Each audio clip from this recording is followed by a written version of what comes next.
मोहतरम नाजरीन अस्सलाम वालेकुम। आज हम आपको बताएंगे कलवंजी खाने का सही तरीका। सबसे पहले आपको ये बताएं कि कलवंजी है क्या। आप सल्लल्लाहु अलैहि वसल्लम ने कलवंजी के मुतालिक फरमाया कि ये मौत के अलावा तमाम अमराज के लिए शिफा है। सही हदीस से ये साबित है। सबसे पहले हम जानते हैं कि कलवंजी है क्या। ये स्याह दाने हैं। इसको इंग्लिश में कहते हैं नगीला सीड्स, अरबी में इसको कहते हैं हब्बतल सौदा, फारसी में इसको कहते हैं शोनीज, बंगाली में इसको कहते हैं मगरेला, सिंधी में इसको कहते हैं कलूड़ी, संस्कृत में भी इसको कलूड़ी ही कहते हैं। ये स्याह कलर के दाने हैं। आपने अगर प्याज का बीज देखा हो तो बिल्कुल प्याज के बीज की तरह ही लगते हैं ये, लेकिन ये खाने में थोड़े से कड़वे और थोड़ी सी इनमें एसिडिक होती है। आपके गले को ये लगते हैं अगर आप इनको खाते हैं। ये बाज़ जगहों पर अचार में भी डाले जाते हैं, बहुत से मसालों में डाले जाते हैं।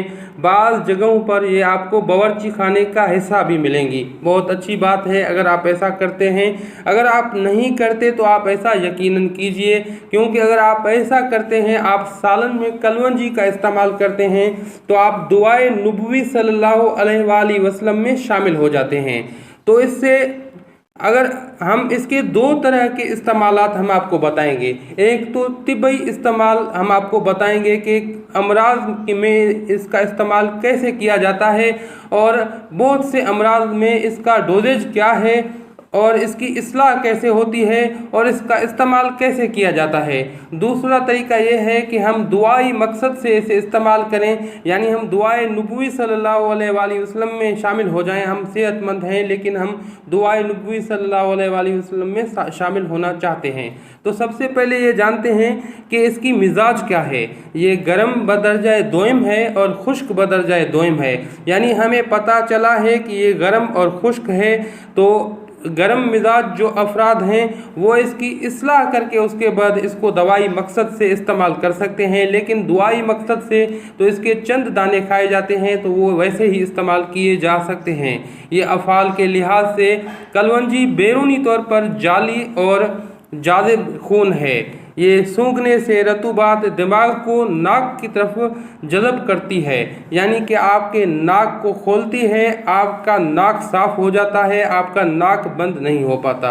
इस मकसद के लिए कलवंजी का तेल आप इस्तेमाल कर सकते हैं। उसके लिए मेरी अलग से वीडियो तैयार है, बनी हुई है, आप देख सकते हैं वो भी। अंदरूनी तौर पर खिलाने से ये मुनफिस बलगम है, यानी कि बलगम को ये निकालती है। ये मोहलिल रियाह भी है, यानी कि ये रियाह को गैसेस को तहलील करती है, उन्हें ख़त्म कर देती है। ये मकवी मैदा भी है, आपके मैदा को ये ताकत देती है।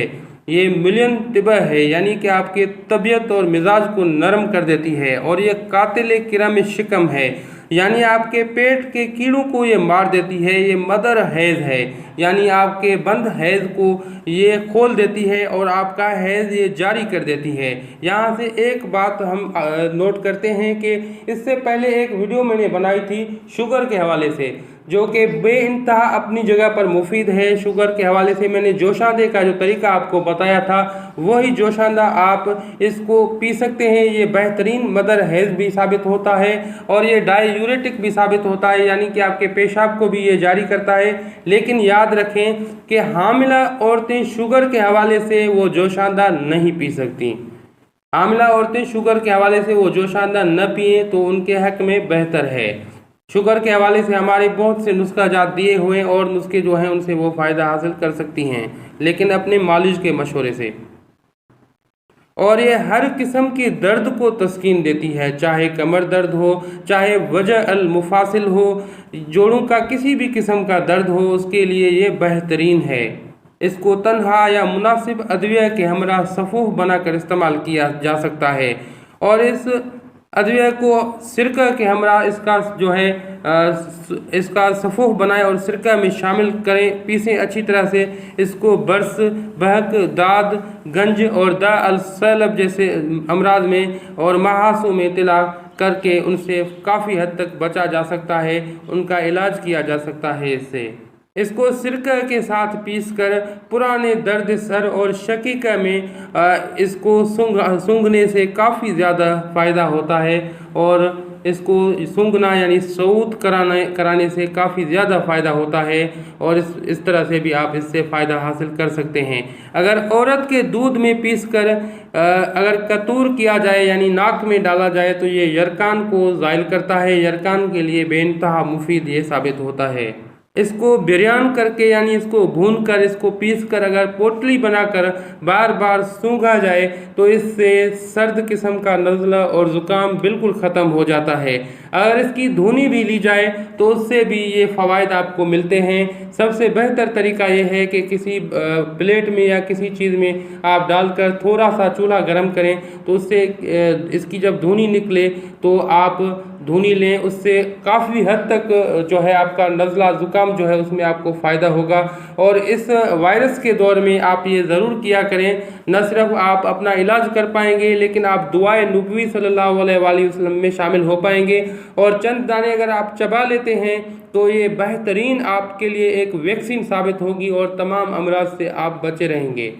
इसके बेशुमार फ़वाइद हैं, अगर मैं बयान करने लगूं तो शायद ये वीडियो काफ़ी लंबी हो जाएगी।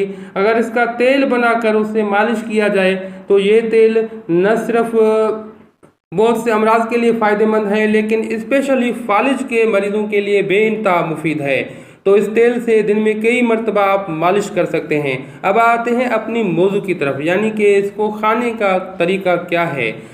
अगर आप दुआई मकसद से इसको खाते हैं, फ़र्दन अलग अलग आप खाना चाहते हैं तो ये 3 दानों से लेकर 7 दानों तक आप इस तरह से खा सकते हैं दिन में किसी भी वक्त, लेकिन सुबह नहार मुँह ये बेहतर रहता है।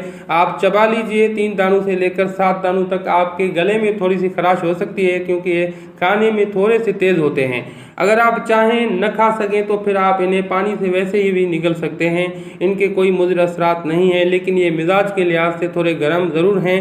तो अगर आप ज़्यादा मिकदार में अद्वियाती तौर पर आप इस्तेमाल करना चाहें तो इसको आप इसलाह इसकी कर सकते हैं गोंद कतीरा से, यानी कि इसके बराबर वज़न आप गोंद कतीरा लें, उसका सफ़ूफ बनाएं और इस सफ़ूफ में से इन तमाम मकासद के लिए आप इस्तेमाल कर सकते हैं 1 माशा से लेकर 2 माशा तक। अगर आसान अल्फाज में आप समझना चाहें तो चाय वाली 1/4 चम्मच से लेकर चाय वाली आधी चम्मच तक आप इस्तेमाल कर सकते हैं इस सफ़ूफ को। ये बेहतरीन नताइज आपको इस सफ़ूफ से मिलेंगे। इन तमाम मकासद के लिए आप इस्तेमाल इसको कर सकते हैं। और अगर इसके हवाले से जो रेमेडीज़ हैं तो उनमें काफ़ी मेरे वीडियोस बने हुए हैं, अगर आप कोई रेमेडीज़ देखना चाहें तो मेरे चैनल में देख सकते हैं। अगर आप स्पेशली किसी मर्ज़ के लिए कुछ पूछना चाहें तो कमेंट सेशन में ज़रूर पूछिए। इंशाअल्लाह ताला मैं कोशिश करूंगा आपको रिप्लाई करने की, या मैं कोई वीडियो बनाकर आपके सामने ले आऊँगा। अगर आपको ये लेक्चर अच्छा लगा हो तो इसको लाइक और शेयर लाजमन कीजिए। अगर आप इस कार्य खैर में शामिल होना चाहें तो हमारे चैनल को सब्सक्राइब कीजिए और हर मुफीद वीडियो की नोटिफिकेशन पाने के लिए बेल आइकन को ज़रूर क्लिक कीजिए। अब हकीम हाजिक को दुआओं के साथ दीजिए इजाज़त। अल्लाह हाफिज़।